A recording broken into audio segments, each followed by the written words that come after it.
আসসালামু আলাইকুম ভিউয়ার্স।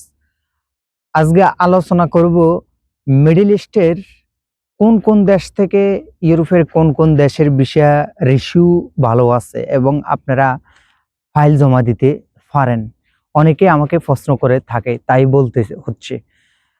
আপনারা যদি দুবাই থাকেন, প্রথমে বলবো দুবাই থেকে আপনারা বর্তমানে বুলগেরিয়ার ভিসা রেশিও, সেনজেন কান্ট্রি বুলগেরিয়ার ভিসা রেশিও 95%, এবং সবকিছু ঠিক থাকলে 99% ভিসা হওয়ার সম্ভাবনা বেশি।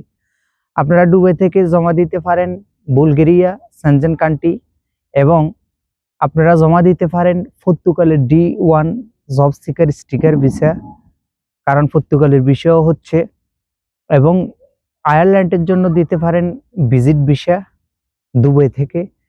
আর নন সেনজেন সার্বিয়া, মলদোভারও ভিসা হয় দুবাই থেকে, একবারে সহজ মলদোভার ভিসা। আপনারা সার্বিয়া দিতে পারেন, মলদোভা দিতে পারেন, বসনিয়া দিতে পারেন। তাহলে মোটামুটি এই মুহূর্তে দুবাই থেকে এই দেশগুলোর ভিসা রেশিও অনেকাংশেই ভালো, এবং লিথুনিয়ারও ভিসা হচ্ছে বর্তমানে দুবাই থেকে। আর কাতার থেকে আপনারা সার্বিয়া দিতে পারেন নন সেনজেন। কাতার থেকে সেনজেন কান্ট্রি আপনারা দিতে পারেন বুলগেরিয়া, কারণ কাতারে বুলগেরিয়ার এম্বাসি আছে, আপনাদের সহজ হবে সেখানে আপনাদের পারমিট এবং কাগজপত্রগুলো আসলে ডকুমেন্ট জমা দিতে। এবং নন সেনজেনের মধ্যে বসনিয়া ও কাতার থেকে ভিসা রেশিও বর্তমানে ভালো। আর ভিজিট ভিসা আপনারা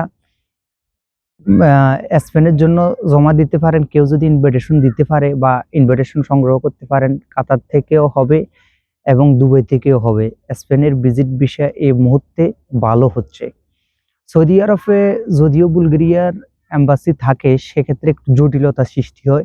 তারপরেও যেহেতু এম্বাসি আছে, অনেকে চেষ্টা করতে পারেন। বুলগেরিয়াও হচ্ছে, বসনিয়া হচ্ছে, সার্বিয়া হচ্ছে, এগুলা নন সেনজেনের মধ্যে হচ্ছে, বুলগেরিয়া সেনজেনের মধ্যে হচ্ছে। আর ওমান থেকে আপনারা রোমানিয়ার জন্য ফাইল জমা দেন, ওমান এবং কুয়েত থেকে আপনারা যদি ফাইল জমা দিতে পারেন, তাহলে ওমান আর কুয়েত থেকে রোমানিয়ার বিষয়ে এই মুহূর্তে অনেক ভালো, এবং সামনে আরো ভালো আশা করা যাচ্ছে। বাহরাইন থেকেও আপনারা যদি বুলগেরিয়ার জন্য ফাইল জমা দেন, নেদারল্যান্ড, বেলজিয়াম এগুলোর বিষয় হচ্ছে, কিন্তু বুলগেরিয়ার জন্য ফাইল জমা দিলে বাহরাইন আপনার কিন্তু বুলগেরিয়ার এম্বাসি নেই, আপনাকে হয়তো সৌদি আসতে হবে, এসে এম্বাসি ফেস করতে হবে। না হয় বিএফএস এর মাধ্যমেও এখন ফাইল জমা দেওয়া যায়, যেহেতু বিএফএস এর মাধ্যমে ফাইল জমা নিচ্ছে। সেক্ষেত্রে আপনারা বিএফএস এর মাধ্যমে, বিএফএস গ্লোবাল এর মাধ্যমে ফাইল জমা দিয়েও আপনারা চেষ্টা করতে পারেন। তো আপনারা মিডল ইস্টের যে কোনো দেশে থাকেন, আপনারা ইউরোপের এই দেশগুলো যেগুলোর নাম বলছি, আপনারা চেষ্টা করেন 100% সফল হয়ে যাবেন যদি ওয়ার্ক পারমিট, কোম্পানি সবকিছু ঠিকঠাক থাকে।